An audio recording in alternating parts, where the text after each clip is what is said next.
Wyjdź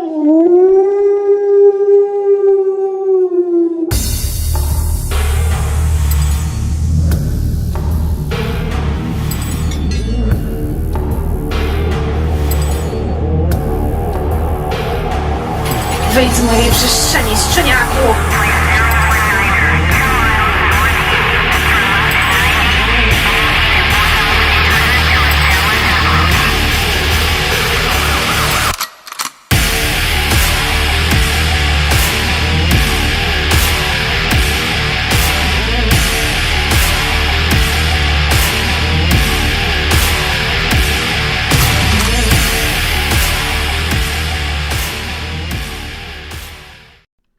Wataha odkrywa historię Milton, lecz ktoś inny może znać jej prawdziwe sekrety, jej mroczną historię. Poznali imię królowej Oz, zniszczyli rozdzielnię na boisku, wzbudzili alarm, ale udało im się przechytrzyć policję. Słuchajcie, bar u Erniego to typowy amerykański bar z kocherami, z małymi lożami, z zapachem piwa, detergentu i kurzu. W ciągu dnia, bo spędziliście tam parę godzin, w ciągu dnia niewiele się coś działo. Ktoś przyszedł, zjadł jakiś lunch, coś do jedzenia, przyjechał jakiś kierowca ciężarówki,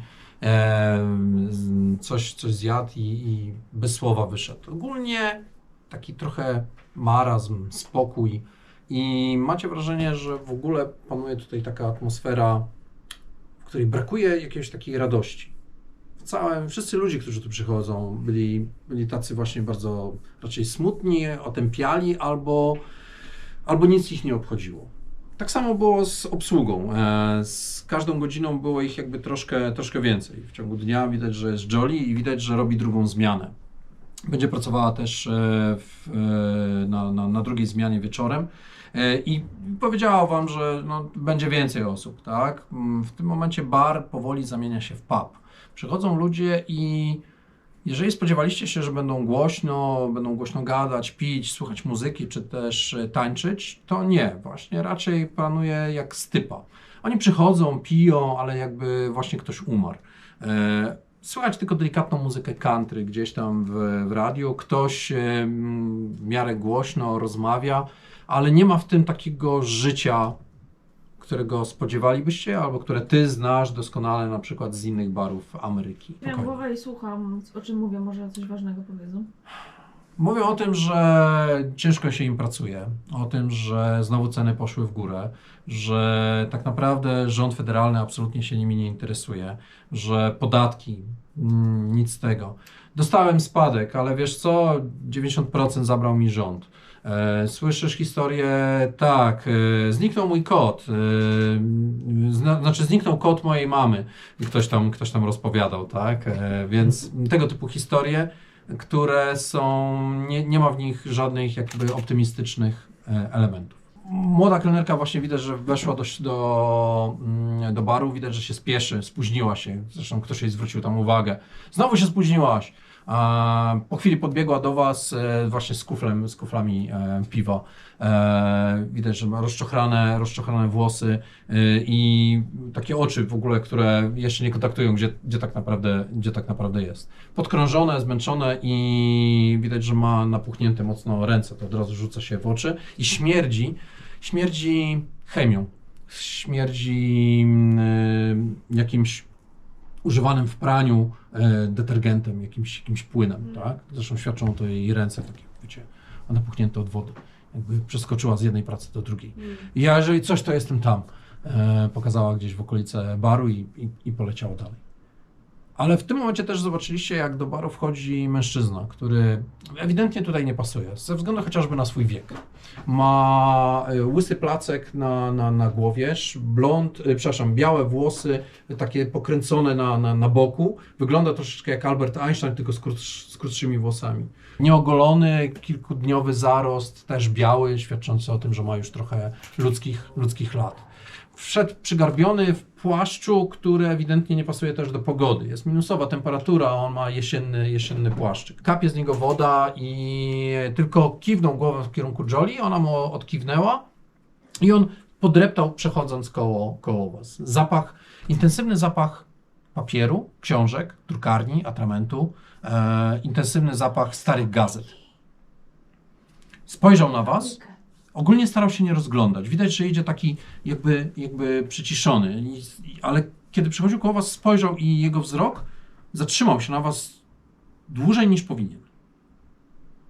Patrzę na niego nie mrugając. On się nie zatrzymuje, on idzie, ale Dosiądziesz się do nas? przyspieszył. Nic nie powiedział, tylko Spuścił wzrok. tak i poszedł dalej. Jest Aha. Jolly? Hmm? Gdzieś obok jest Jolly?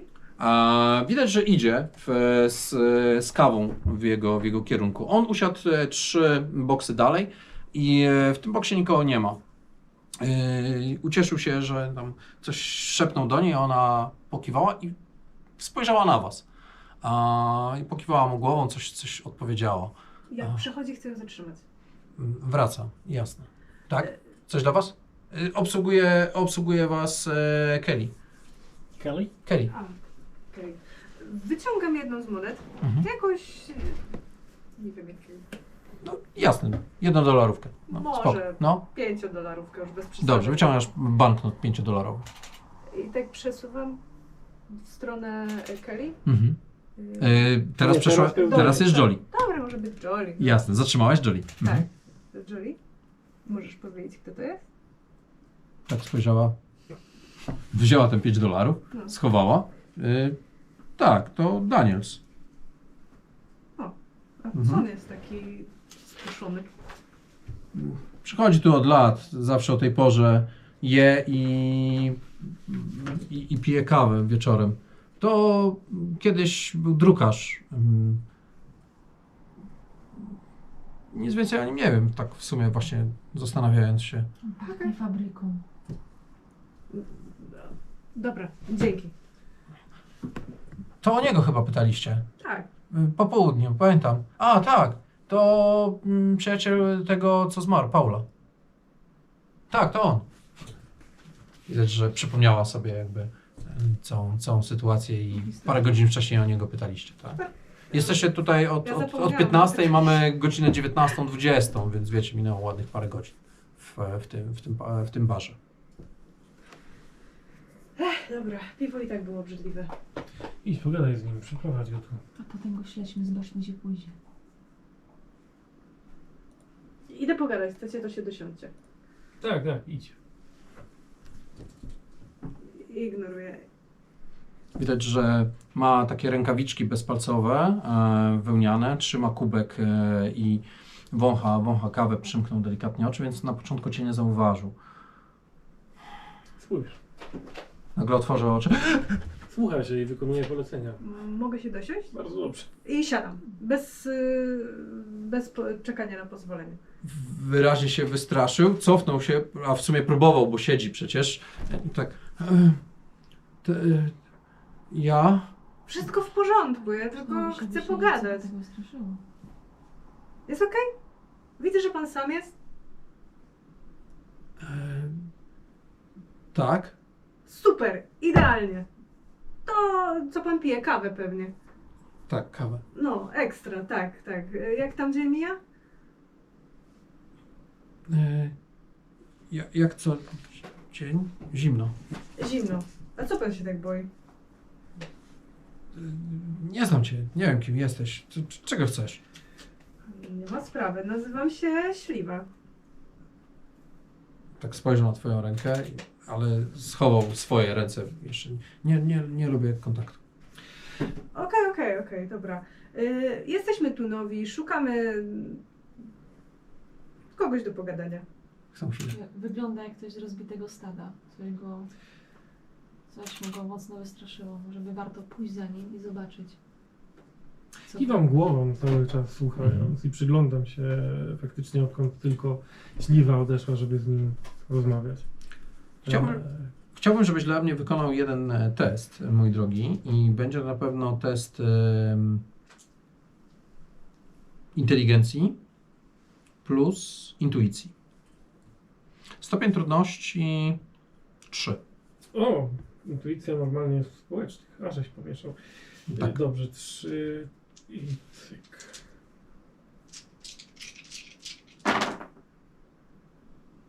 No to mamy tak. Bartale. Mam parę dziesiątek. Świetnie. I 2 jeszcze sukcesy, czyli 4, tak? Nie, 6 Trzy. chyba. Czekaj, Nie, jak to 4. patrzę. Ale Masz... nie, to dodatkowe para. Spokojnie. Mamy 2 dziesiątki, Tak. to są 4 sukcesy. Plus 2 normalne, To 6. to 6 sukcesów. Przyglądam Tak? się cały czas, kiwając głową Mhm. na to, co mówi Farka i Widzisz go, jak ten jego strach wynika. Widzisz, że on chyba zdaje sobie sprawę, może tak ci podpowiem, że z kim ma do czynienia. To nie jest strach, że on po prostu zobaczył gangstera i wiesz, z klubu Widać. katana, wiesz, wyglądasz groźnie. Ale raczej w jego oczu on tak szuka jakby trochę drogi ucieczki, zastanawia się, a z drugiej strony już się pogodził, wie, że nie ucieknie, nie ma szans, boi się, bo on widzi w niej zupełnie kogoś innego. Czy intuicja cię nie myli, że widzi rzeczywiście Garu, czy coś innego, ale wszystko ci podpowiada, że tak, że on chyba wie. a więc oprócz tego, że on nas wie, to wydaje mi się, że działania Śliwy wykraczają poza jej zasięg normalnych umiejętności i kompetencji, na których możemy polegać. Dlatego dobrze byłoby zrealizować twój plan. Ale jeśli cię zauważy, Niech To ona zwraca powiedz. uwagę. jesteś w stanie śledzić go tak, żeby nie wiedział, że jest śledzony. Nieraz mi się to udawało, zobaczymy. No to ty i Śliwa miejcie go na celowniku, a ja pójdę załatwić jedną sprawę. W tym momencie odezwał się też telefon piłującego kości. Przyglądał się też uważnie temu wszystkiemu i przeprosił was. Wstał i odszedł na chwilę na bok. Nawet wyszedł chyba na zewnątrz, rozmawiając. Dłuższa rozmowa. Po chwili wrócił. Widać, że coś go poruszyło. Dacie radę chwilę beze mnie? Mam wezwanie do pracy. Pilny temat z policji. Dam znać. Mam twój telefon, zadzwonię jak coś. Mamy polowania, a wszyscy odchodzą? Tak, spojrzał. To jest ważne. O, nie ukrywajmy, Farka, wiele się nie zmieni. Tak spojrzał na Rzucam ciebie. wyzywające spojrzenie w Właśnie jego tak, kierunku. wiesz, jakby odezwał się w nim instynkt, tak przez chwilę poruszył ustami, jakby chciając warknąć, ale szybko się opanował. Widać, że tylko poprawił. Postaram się wrócić jak najszybciej. To jest ważne. To moja praca. Kiwnął ci głową i Odwracam się. machnął. Nie wiesz, czemu odchodzi, tak? Bo tego nie słyszałaś, ale Moja intencja w każdym Wychodź. razie jest taka, że panią chciałbym zostawić polowanie, dobrze. a ja pójdę sobie później porozmawiać z Kelly. Zwierzyna nie jest wymagająca, więc pewnie poradzimy sobie we dwie. Dokładnie tak jak mówisz. Okej. Wróćmy w takim razie do sceny, w której jeszcze z nim rozmawiasz. Nie lubię dotykać. Dobra, nic się nie dzieje, Boże Święty. Dobra, porozmawiajmy jak przyjaciele, rozumiesz, nie? Przyjaciół. A o czym? Słuchaj, może opowiedz mi o sobie, kim jesteś? To jest piękne miasteczko, bardzo ładne. Najlepsze w jakim byłam. Chyba nie byłaś w zbyt wielu miasteczkach. Byłam. Jest niezręczna To cisza. kiedyś było ładnie. Teraz nie jest. No dobra, no może ludzie są trochę smutni, ale miasteczko jest ładne i stadion macie fajny. Stadion to najgorsze. Absolutnie widać, że kłamie. Tak ale on mówi, że to chyba najgorsze. Tam był kiedyś ładny park z drzewami. O, park. Tak. A co się stało? Dlaczego postanowili zniszczyć park? Walmor uznał, że to przyda się bardziej społeczeństwu i społeczeństwo powiedziało tak. Więc wycięli cały park, wszystkie drzewa i zniszczyli ten fragment, który tak długo tam był. Ta korporacja, tak? I wskazuje miejsce mniej więcej. Rozejrzał się, jakby szukając, czy nikt nie podsłuchuje. Tak, to oni. Znaczy, to oni rządzą miastem i tu inwestują. A kto stworzył ten park? Bo to ciekawy temat. Widać, że w skórze absolutnie nie wygląda, jakby mnie interesowała, ale Tak spojrzał na ciebie i wykonaj dla mnie w takim razie test manipulacji albo charyzmy, ty wybierz i w jakim formie chcesz to zrobić i perswazji. I perswazji. Chcesz go zmanipulować, bo takie miałem wrażenie, to jest twoją intencją, czy raczej chcesz go uwieść swoją aurą i uwieść w cudzysłowie, żeby on ci się zwierzył, żeby z tobą pogadał. To z charyzmy wtedy. no może bardziej z charyzmy Z charyzmy, proszę bardzo. I perswazja. i perswazja. Stopień trudności na tym etapie wciąż jest 3. O, 2 sukcesy. 2 zwykłe sukcesy, a potrzebujesz 3. Spojrzał. Czemu cię to interesuje? Bo lubię Więc parki. nie wiem. Lubię parki. Aha. Tak spojrzał. I co jeszcze? Interesuję się historią tego miejsca. Może wiesz co, może w tym widać, że już się trochę gubię, w tym Mhm. widzę, że to nie weszło. Lubisz że... parki, czy interesujesz się, ale o co chodzi? Możemy przerwać tę rozmowę? Nie czuję się komfortowo. Słuchaj, powiesz mi, albo zobaczysz później, co się stanie. Zastraszasz. Tak. Zastraszasz go. Okej, to też zmieni formę wypowiedzi, ale zastraszanie jak najbardziej, proszę bardzo, z twoją Charyzma i charyzmą. zastraszanie, Tak, dokładnie. No dobra, ale przynajmniej mam... Stopień trudności 3 nic się nie zmienił. Okej, Tak. ale już mam trochę... Oczywiście większa pola kości. Mhm. No to dajemy. Ładnie O, chyba. 4. Tak spojrzał. Dobra, spokojnie. Wszystko ci powiem, tak? Tam był... Kiedyś to miejsce to był rezerwat Indian. No Wszystko i tutaj. można było tak od razu, tak? Później został on zamieniony w miasteczko, fabryka i tak dalej. I tylko ten fragment został z tego rezerwatu. Te kilka drzew, ale nawet je wycięli. Więc, no, cała historia, no ej.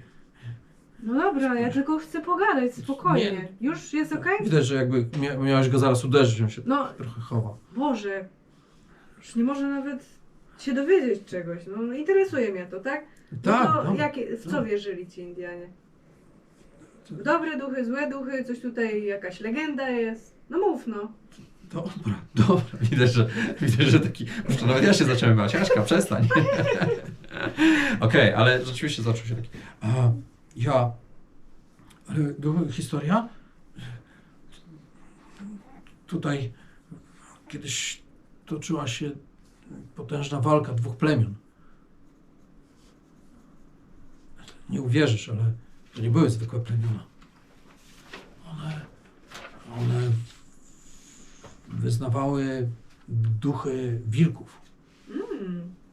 Ciekawe. No, chyba tak. No i co to za plemiona, jak się nazywały? Wiesz, że nikt nie przeżył? Wybiły się. No, Kości tutaj wciąż spoczywają. dawno to było? Tak. Jeszcze nim wyruszyli, wiesz, na dziki zachód. Wtedy się to toczyło. No dobra, jakieś konie to były? Mustangi wyznawane? Pewnie tak, nie wiem. Nie wiem tego. Jakby oczekując, że zaraz dostanie, wiesz. Nie mam pojęcia. Kurde, jak on się tak zachowuje. Tak? Wkurza się? Tak? Tak. Tak ma? To podnieś sobie szał. Irytuje mnie jego. To podnieś sobie szał w A takim to razie. do mnie, nie mogłam tego nie mówić. Podnieś sobie szał. O, Jesteś No, wkurzona, no, nie głowę. wszystko idzie tak, jak wiesz, po Tak. twojej myśli. No. Ale nie wiem, naprawdę nie wiem. I on to chyba czuje, tak? Coś jeszcze mogę ci powiedzieć.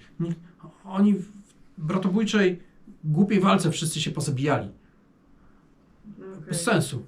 I to wszystko? Tylko tyle, że się pozabijali, żadnych ciekawych, jakieś, nie wiem, artefakty, cokolwiek? Nie. Na końcu zostało ich 2. Nie wiem, jak nazywał się jeden, ale ten pierwszy to był jakiś widzący czy siedzący prawdę, coś takiego. Ja naprawdę nie wiem. I on został ciężko ranny i nie przeżył, zmarł. Dawno? No to mówię, Wtedy, wtedy, kiedy tam, się... Tak, no, tak, okej. dokładnie. Pozostał po nich tylko rezerwat, a później już nic. Przestali istnieć. Pamięć o nich odchodzi. No, ale to dobrze, że ja wiem, już tak szybko nie odejdzie. A jest jakaś ciekawa książka na ten temat? Nie, wciąż się pisze. Autor zmarł, ale kontynuuje jego dzieło. Ty Może kiedyś kontynuujesz. wydam. O super! Możemy do ciebie przyjść, ja chętnie przeczytam. Tak spojrzał. Przyjść? No pewnie. Wolałbym nie. Nie? No. Okej, to my przyjdziemy tutaj, albo nie wiem, może nie tu, może do jakiegoś innego pubu. Może usiądziemy, pogadamy o tym, pomożemy ci napisać książkę. Rozumiesz, będzie dobrze. Ja chyba muszę już iść. Widać, że próbuję zebrać się w sile woli i wstać i wyjść. I usiadł z powrotem. Nie dał rady. Nie, miał dobry zamysł, chciał, ale nie dał rady. Nie. Okej. Mm. To jest naprawdę ciekawy temat. Następnym razem się zobaczymy, to pogadamy. I uderzam go w plecy. No. No to powiem, co się dowiedziałam, tak myślę. Przejdźmy do sceny, w której cofniemy się trochę w czasie, czyli przed tą dyskusję i kiedy Shepard wstał i postanowił porozmawiać z Kelly. Najpierw to ty mi powiedz, czy moje przypuszczenia są dobre, bo ona wydawała się żywsza niż cała reszta tego baru, więc zanim może do niej podejdę, to chcę się przyjrzeć, czy faktycznie ta energia cały czas w niej się unosi, czy... Tak, wiesz co, jest też na pewno dużo młodsza od większości klienteli, tak, i od samej Jolie. Widać, że ma trochę więcej energii i nawet jak obsługuje gdzieś tam klientów, to włącza się jej czasami sarkazm albo próba jakiegoś żartowania, co jest takim dużym różnicą w porównaniu do pozostałych. Jolie robi na automacie, a ona jeszcze próbuje coś tutaj z siebie wykrzesać.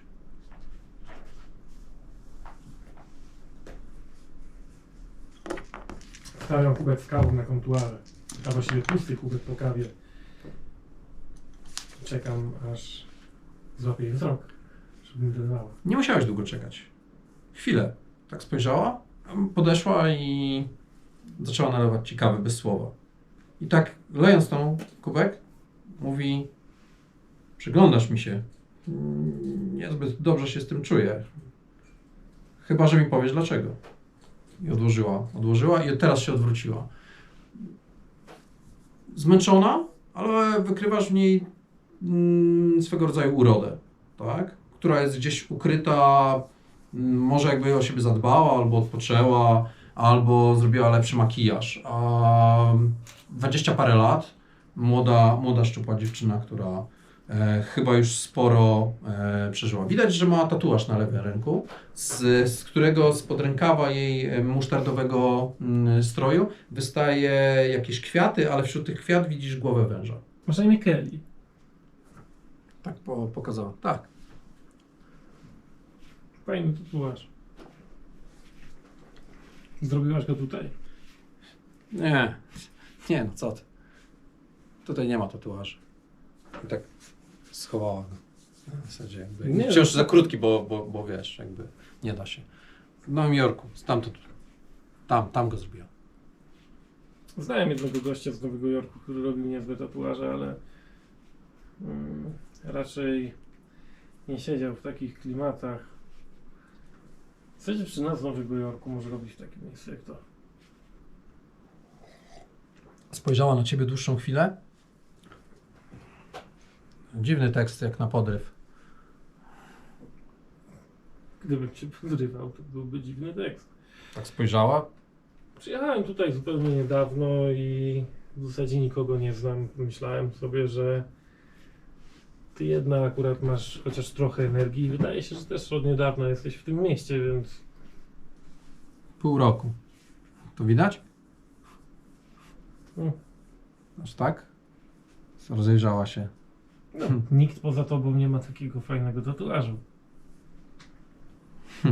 No to jest tekst na podryw. Spojrzała. No tak. Wiesz co? Tak, oni tutaj... Wydaje mi się, że pogoda, depresja jesienna wszystkich dotknęła, ale ja czasami lubię jednak coś więcej. Nie poddaję się temu. Wiesz, lepiej czas mija w pracy.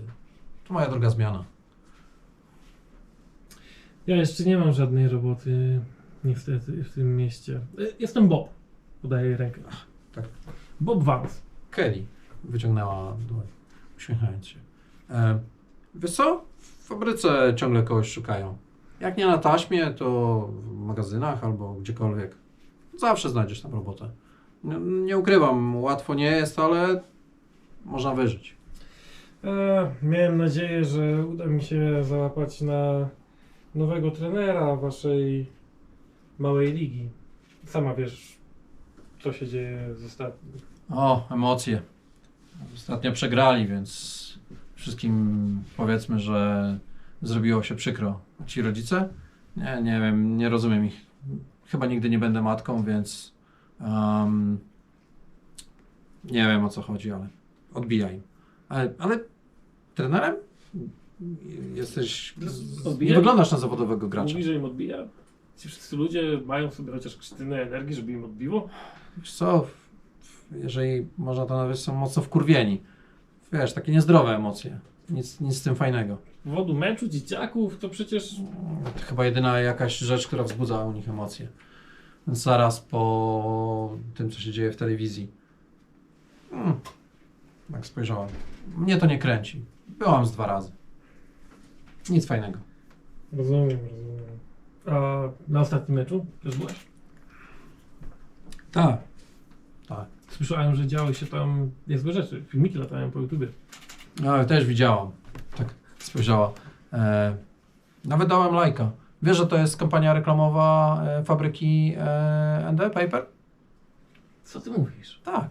No, Tak taki sobie viral. wymyślili? No. Trochę dziwny, ale tak to... Czyli ta kobieta pewnie jest aktorką, wydaje to aktorką. Słyszałem, że Bernard? Nie, ona tam pracuje w tej fabryce. Chyba ją widziałam nawet. Ja, może wykorzystują swoich pracowników. Bernard, tak.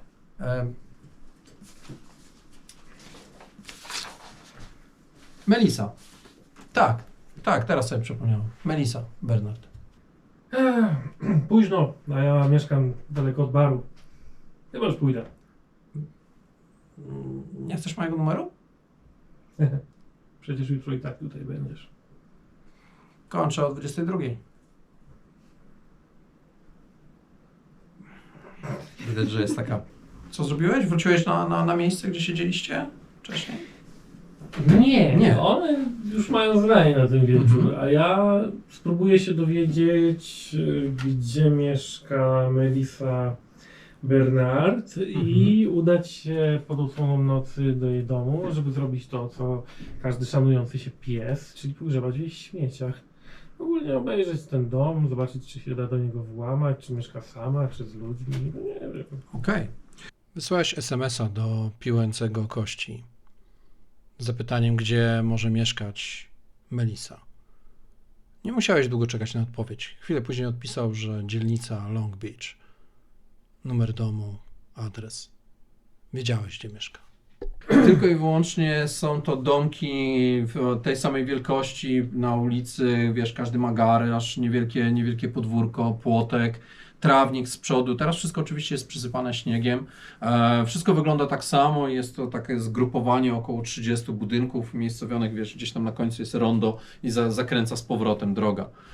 Troszkę z boku, znaczy w Milton, ale nie w centrum oczywiście, troszkę z boku, więc potrzebujesz około 15 minut, żeby tam się dostać. Ciekawostką jest to, że miasto o tej porze raczej jest wymarłe. Rzadko ktoś się kręci, ale zauważyłeś przynajmniej dwukrotnie radiowóz, szeryfa. 2 różne radiowozy tak naprawdę, jeżdżące i reflektorami świecące, jakby kogoś albo coś szukali. Nie zwracają uwagi na twoją formę, jako jesteś w lupusie, rozumiem, tak? Nie, jestem człowiekiem. Człowiek, normalnie, okej. Więc jakby nie do końca zwracają na ciebie uwagę. Przez chwilę świecił, ale szedłeś główną drogą, główną ulicą, więc jakby nie zatrzymywali cię. Kiedy dotarłeś do tego, pod ten adres, który otrzymałeś, zobaczyłeś, że pali się światło i pierwsza rzecz, którą poczułeś, ulotny zapach czegoś, co nie umiesz jeszcze zidentyfikować. Podszedłeś do śmietnika, otworzyłeś, pusty. Nic tam nie ma. Może wywiedzieć śmieci. Może dokładnie. Może tak to wyglądało.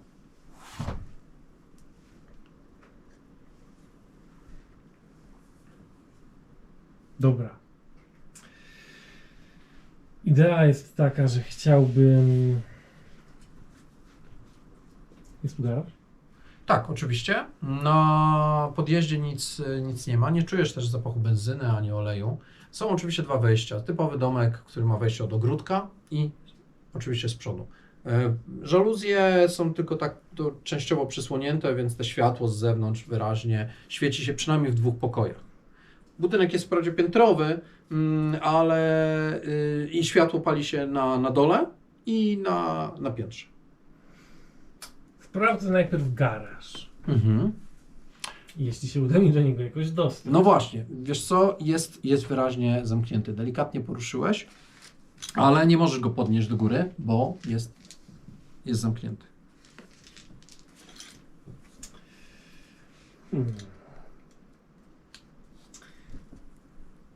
Ale czekaj, w ogóle jest która mniej więcej godzina? 21, 22. Nie, to za późno, żeby pukać i mówić, że się jest kimkolwiek. Zgubiłem psa. No to nie mówię. Mhm. Jakiś pomysł, prawda?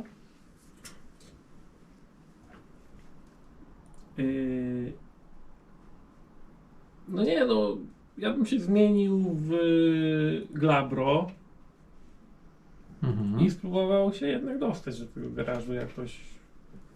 Może dodatkowa siła mi pomoże. Jak najbardziej. ujść w te drzwi. Próbujesz troszkę silniej. Tylko chyba muszę zrobić też test. Sprawdzian szału 1 kością, Mhm. tak. Ile trwa przemiana w sumie? 6 plus jest ok. Chwilę.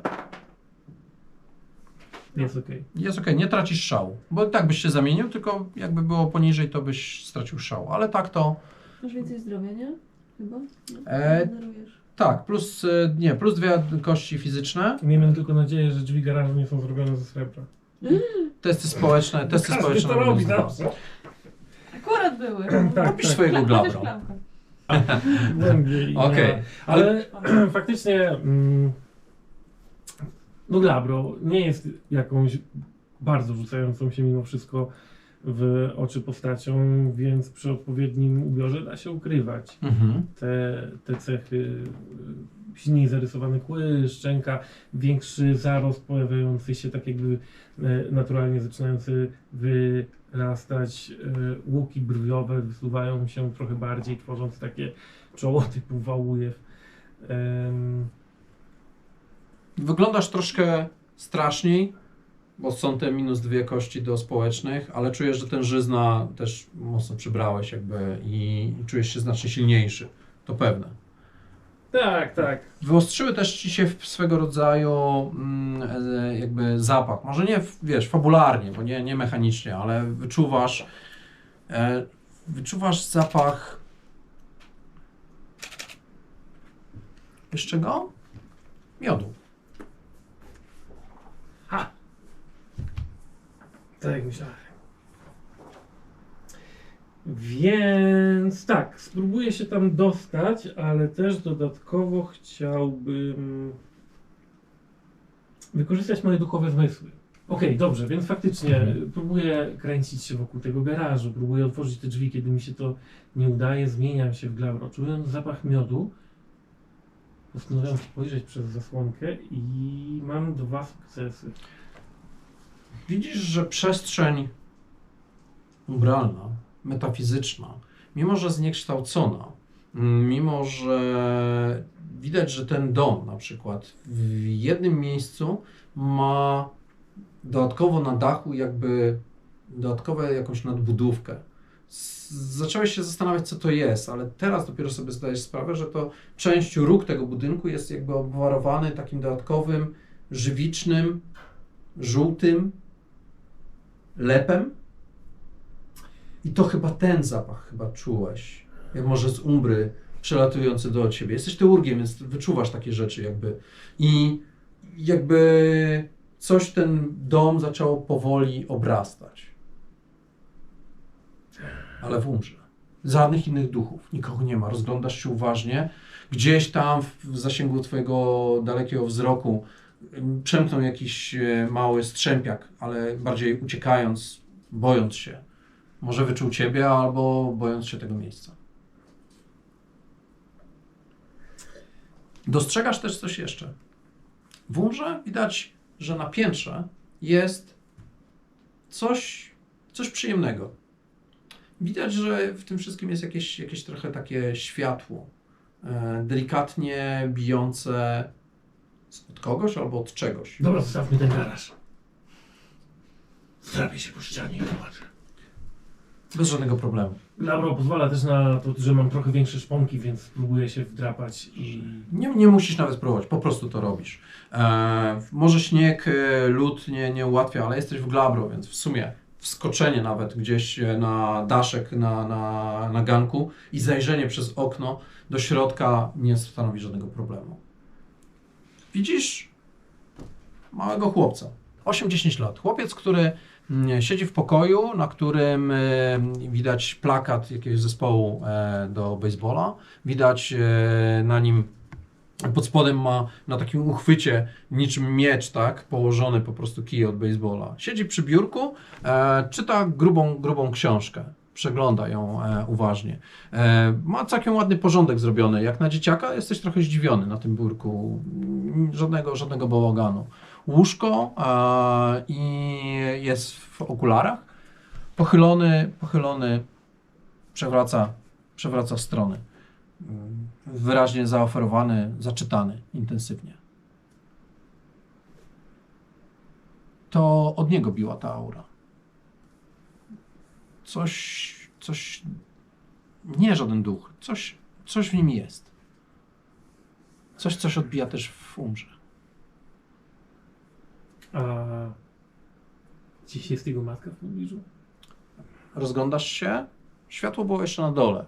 Tutaj w tym pokoju, w którym on jest, u góry, to jest jego pokój, nikogo więcej nie ma. Da się tam jakoś dostać do tego domu? Uchylone drzwi, okna, tak żebym mógł się włamać jak każdy człowiek. Zeskoczyłeś na dół i główne drzwi są zamknięte, są podwójne, tak? Obszedłeś budynek naokoło, szukając jakiejś luki. Znalazłeś dwie tak naprawdę. Okno jest delikatnie uchylone, więc mocniej na nie napierając mógłbyś się dostać do środka, do jakiegoś pokoju, który wydaje się być sypialnią, w tej chwili puste. I drzwi z tyłu wyraźnie są chyba niezamknięte. Kiedy nacisnąłeś klamkę, przekręciłeś, otworzyły się. Dobra, to wejdę. Nie zastanawiając się nad konsekwencjami włamania, Chcę przede wszystkim zakraść się i cały czas korzystając z tego, że mam uruchomione te duchowe zmysły, zobaczyć, czy dostrzegę w niej Fomora. otworzyłeś drzwi i znalazłeś się w tylnej części niewielkiego budynku. Przeszedłeś koło sypialni i trafiłeś do czegoś, co wygląda jak kuchnia połączona z salonem. Widać, że na kanapie przy włączonym telewizorze i lampce na kanapie śpi kobieta. Wydawało się, że skupiłeś swój wzrok na niej i zacząłeś szukać właśnie Fomora, cokolwiek. Ale nic nie ma.